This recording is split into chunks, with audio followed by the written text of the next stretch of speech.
Het YES-cluster, een project binnen het Interreg Tweezeeën-programma, wil door middel van grensoverschrijdende samenwerking de mobiliteit en sociale inclusie bevorderen en zo de Europese jeugd empoweren.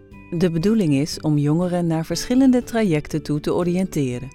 Op die manier ontwikkelen ze vaardigheden en ze komen zo dichter bij de arbeidsmarkt. Deze video spitst zich toe op de internationale mobiliteit als hefboom naar werk.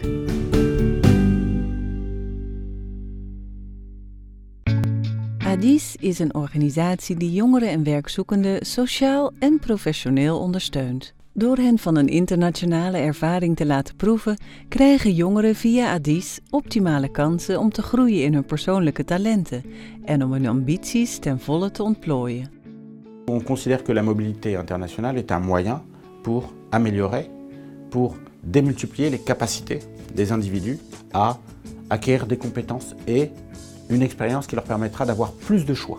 L'idée, c'est qu'il vaut mieux qu'ils aient beaucoup plus d'expérience et une ouverture plutôt que d'être dans une situation de stagnation. Donc, pour nous, la mobilité, c'est un engagement dynamique. C'est un parcours qui permet effectivement d'avoir une expérience pour faire des choix. Voordat ze naar het buitenland kunnen gaan, moeten jongeren een aantal voorbereidende stappen nemen die opgedeeld zijn in 5 modules. Een projectmanager begeleidt het proces om ervoor te zorgen dat het internationale project past bij de jongeren, zodat hij de ervaring zo goed mogelijk kan benutten bij terugkeer.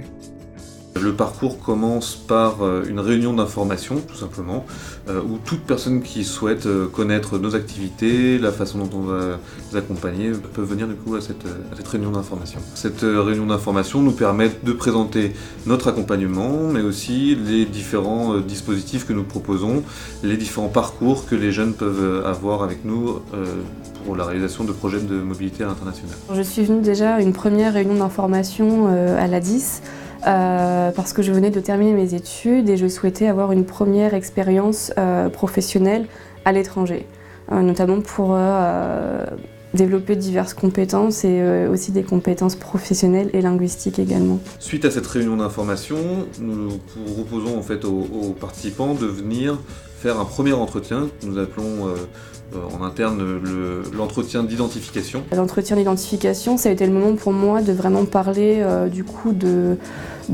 mes expériences et de mes compétences acquises jusqu'à maintenant et également de voir mes attentes par rapport à la mobilité. Durant cet entretien, les jeunes vont présenter à la fois leur parcours, que ce soit au niveau de l'expérience professionnelle, leur parcours de formation, mais également s'ils sont déjà partis à l'étranger. Il y a différents types de mobilité.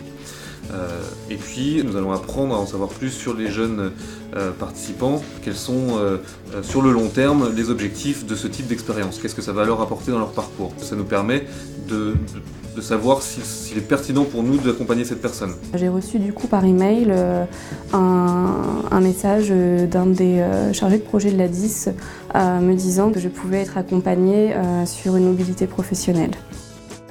Pour les personnes que nous allons accompagner, nous allons rentrer dans le module 1, qui est donc la construction du projet. Ce module-là est à la fois composé de différents outils en ligne. Donc les participants vont pouvoir avoir accès à un compte en ligne pour accéder à différentes fiches outils.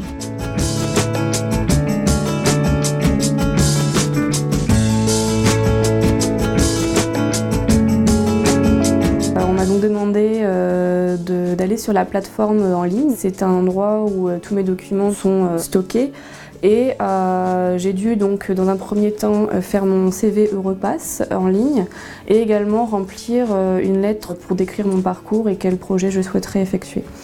Également, j'ai pu effectuer un test de langue en ligne pour essayer d'évaluer mon niveau en anglais pour voir dans quel type de projet également je pouvais partir. Et puis, au cours d'un ou plusieurs entretiens, nous appelons aussi là en interne des entretiens de définition, les participants vont pouvoir donc être accompagnés par les chargés de projet pour affiner le remplissage de ces documents, affiner les différentes présentations de leur parcours, etc. On a donc trouvé ensemble une structure qui pouvait correspondre à mon projet professionnel et également qui correspond à les compétences également peut-être linguistiques que je voulais développer pour ce projet. Au moment où la structure d'accueil accepte le participant, nous allons continuer à affiner la construction du projet pour que le participant sache exactement l'environnement local, l'environnement national du pays dans lequel il va se retrouver,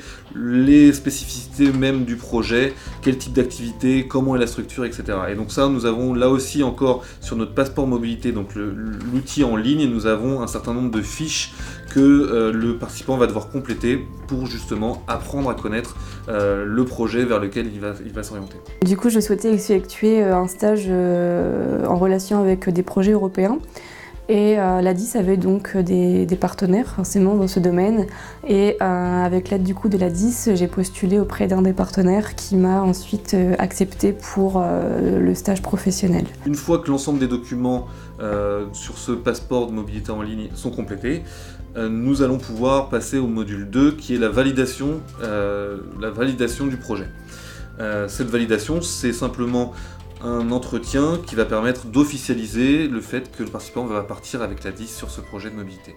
Donc il y a notamment une convention de mobilité à signer avec nous, un certain nombre de démarches administratives à réaliser pour officialiser ce départ. Une fois que l'ensemble de ces documents sont signés, validés, qu'on a officialisé le fait qu'il allait partir avec nous, nous allons passer à un troisième module, la formation au départ. La préparation qui est en collectif, ça s'effectue 2 jours sur 2 jours à Roubaix, où on avait donc différents modules pour nous préparer en fait à la mobilité. Cette formation au départ, elle est composée de différentes sessions. Il y a une première session sur l'Europe. La deuxième session, c'est le forum des projets, où chaque participant va pouvoir présenter le projet vers lequel il va partir. C'est le moment où on échange sur quel projet on va faire à l'étranger, combien de temps on part, pourquoi, etc. Et ça, c'était vraiment un moment d'échange qui rassure aussi avant un départ et qui permet aussi de poser, que certains posent des questions auxquelles on n'aurait peut-être pas pensé et c'est très interactif. La troisième session, c'est plutôt sur l'interculturalité et la quatrième session, c'est la valorisation du projet au retour. On estime utile et indispensable pour chaque participant de connaître déjà différents outils et différentes méthodes pour pouvoir valoriser son projet de mobilité au retour. Ensuite, une fois que ce module 3 est réalisé, on va passer au module 4 qui est donc la finalisation du projet.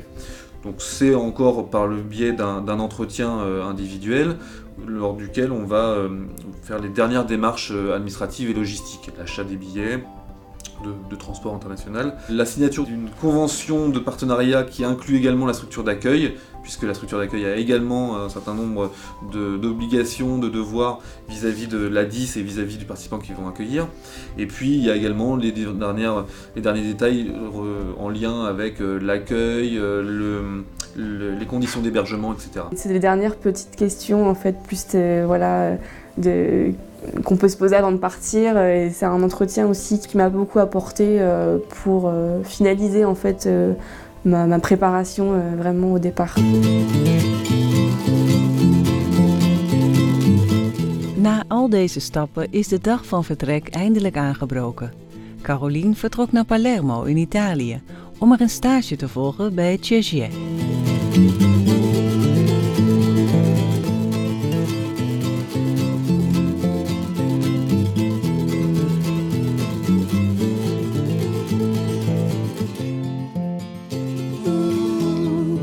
Je fais actuellement un stage Leonardo, donc c'est un stage professionnel donc financé par la Commission européenne. Ça fait maintenant 1 mois que je suis ici et je travaille pour une organisation qui s'appelle le CESIE, qui est une ONG. Donc ils travaillent principalement sur la coopération européenne et internationale. Ils ont également un pôle de mobilité, donc ils accueillent et ils envoient également des volontaires à travers des programmes européens. Donc je vais commencer bientôt à travailler sur l'écriture d'un projet qui sera donc à soumettre en ligne fin mars. Avec l'aide d'un chargé de projet, en fait, on va vraiment écrire tout le projet qui, s'il est approuvé, du coup, sera mis en place dans quelques mois. Alors la vie à Palerme se passe vraiment très bien, la ville est vraiment très vivante et les gens sont vraiment chaleureux. C'est vrai que c'est très facile de rencontrer et de faire de nouveaux amis ici. Après le travail, bien souvent, on va prendre des apéritivos avec les collègues et c'est vraiment sympa.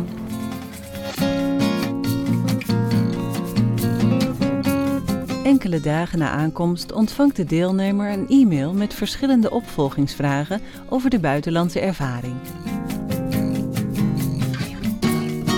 Nous allons également évidemment être en lien avec le responsable au sein de la structure d'accueil pour là aussi nous assurer que tout se passe bien. Évidemment, tous les chargés de projet restent disponibles vis-à-vis des participants en cas de difficulté. Une fois que le projet de mobilité est réalisé, donc évidemment l'ensemble des participants reviennent ici à la DIS pour réaliser un dernier entretien. Donc c'est le dernier module, le module 5, que nous appelons évaluation et capitalisation. Et donc c'est pour à la fois permettre aux jeunes de pouvoir s'auto-évaluer, évaluer le projet de mobilité qu'il a réalisé, quelles compétences est-ce qu'il a acquis, évidemment nous faire part des expériences, des activités réalisées, de manière générale faire un bilan sur comment ça s'est passé, mais également pour que ce participant puisse identifier précisément les compétences acquises qu'il va pouvoir revaloriser par la suite. L'idée étant vraiment d'accompagner jusqu'au bout le participant pour faciliter soit son retour à l'emploi ou une reprise de formation, etc. 6 mois après le retour, nous envoyons à chaque participant un questionnaire pour savoir en fait ce qu'ils sont devenus, si le projet de mobilité a eu un réel impact sur le parcours de chaque jeune. Voilà, l'idée vraiment c'est encore une fois que tout cet accompagnement puisse avoir une vraie cohérence dans le parcours global de la personne. Grâce du coup à mon stage que j'ai effectué à Palerme, j'ai vraiment pu acquérir des compétences, notamment dans tout ce qui est l'écriture de projets européens, puisque c'est quelque chose que j'avais jamais fait. Travailler sur un projet qui ensuite on va soumettre à la Commission européenne, de la description du projet jusqu'à planifier les activités, le budget, etc. Et également forcément des compétences linguistiques, puisque maintenant je suis beaucoup plus à l'aise avec l'italien. J'arrive à avoir des conversations de la vie de tous les jours, plutôt de langue, voilà, le langage plus courant. Donc ça c'est quelque chose que j'ai vraiment amélioré. Et grâce à cette expérience, je me sens vraiment plus armée parce que j'ai vraiment acquis de nombreuses compétences professionnelles mais aussi sociales et linguistiques et ça va me permettre de pouvoir vraiment valoriser et me sentir finalement avoir plus confiance en moi pour de futurs entretiens d'embauche.